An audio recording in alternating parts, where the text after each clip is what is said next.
I wanted to talk to you guys today about what you can do to avoid making this very costly mistake. One of the roughest things that we have to face as real estate agents is when our client is dead set on doing something that hurts them. In a market where interest rates are moving down very quickly, what happens is when they come down, new inventory comes on, and the new buyers that are sitting on the sidelines waiting, they're going to miss that new inventory. You know who they're going to miss it to? They're going to miss it to the people that are already ready, to the people that have already been through the pre-qual process, who have already understood what their budget can't handle, who have already taken the steps required to understand where their money needs to come from, and the paperwork side of getting their loan and everything set up and qualified and ready to go. So I wanted to talk to you guys today about what you can do to avoid making this very costly mistake.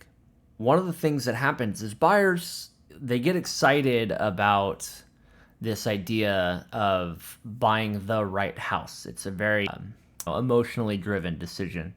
And they'll make that decision to buy the house once they see this beautiful house and they can start to dream about what that would look like for their family, the impact that'll have on their finances, and the trade-off of what that will give them for their family.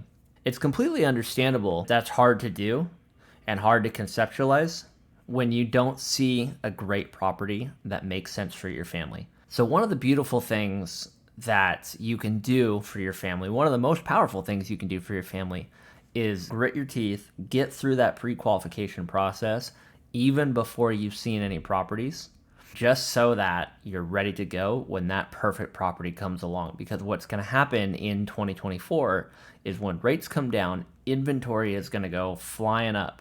It's not going to be all at once though, because here's what's going to happen. Those first bunch of properties that come on the market are going to be the fast action people. You want to be one of the fast action people because that's where your opportunity lies, is in that ability to strike while the market is transitioning. Because there's going to be some uncertainty. There's going to be people that don't understand what they can negotiate with or where their power is or what the market's telling them as far as negotiation.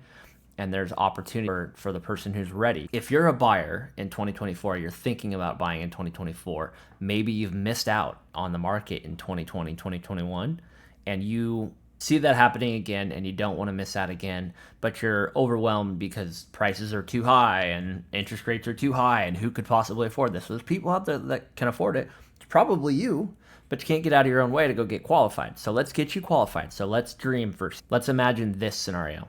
You are ready to go. You know exactly what you can afford. You know exactly what that's going to take. And then this beautiful property comes up that is exactly in your budget, exactly what you need, exactly what will make your husband or your wife happy, exactly the space that your kids need, and you know that you can afford it.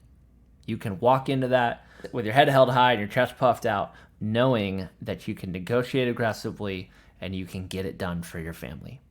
Or you do what most people do, which is go out and find the house first, and then you backdoor the whole process. You go out and find the house, you get excited about it, the wife falls in love, the kids are crying because they love it so much and they have to leave the showing. And then you have to go home and you have to talk to a lender, and that lender tells you, hey, I'm sorry, but we didn't prep for this, and that home is $50,000 out of reach. And that $50,000 can be life-changing, right? If you had done it before, maybe you still can find a way to get that done. Maybe you pay off a car loan early, maybe you shift some money and get credit cards paid off. Maybe you accept some gift fund from your relatives. All things that you can do after the fact, but if you do them before, you have a better chance of getting the house. If you have to do them after the fact, here's what happens. You go to that house on 123 Main Street with the white picket fence and the great big backyard and the garage that you love and the kitchen that your wife loves, and or vice versa, whatever. And you find that house and it's perfect for you. And then you go to write your offer, and the first thing any listing agent worth their salt is going to ask is, where's your pre-qual? And then I'm going to talk to your lender. And if your lender has a really good credit file on you, they're going to tell me, you know what? John Smith is a slam dunk. He's set up. He's ready to go. I've got this on file. I've got this on file. I've checked these tax returns. I've done all this. If you're not set up, what he's going to tell me is, yes, he's pre-qualified for $1.2 million, whatever the number is. Yes, he's pre-qualified for that. And I'm going to ask, have you reviewed tax returns? And he cannot lie to me, so he won't say that, right? I'm going to ask, do you know what the income looks like? No, we'll verify that in escrow. It's not very comforting for me as a listing agent, so here's what happens. The guy who's prepared, who's done all that, he gets the house. Because remember, interest rates just came down, so there's a ton of buyers circling out in the marketplace. For you, if you wait, now let's say you do get into escrow, maybe you are the only offer that I'm receiving as a listing agent. So then that's great, and I'm so glad that we opened escrow. Where's your documentation? Then you get into it and you realize you can't afford it. Now your wife's upset because she got excited. She started moving in, started buying furniture, started doing those things that we always tell you guys not to do. Your kids are upset. Now your husband's upset. Now, you can't get into the school district that you want. And then because you are now focused on this property that you can't possibly afford, you miss something else that you could have afforded that came up. And even though you could have afforded it, it looks less good than the one that you loved. So here's the perfect scenario, because that scenario is yucky. It's icky. I'm a toddler dad.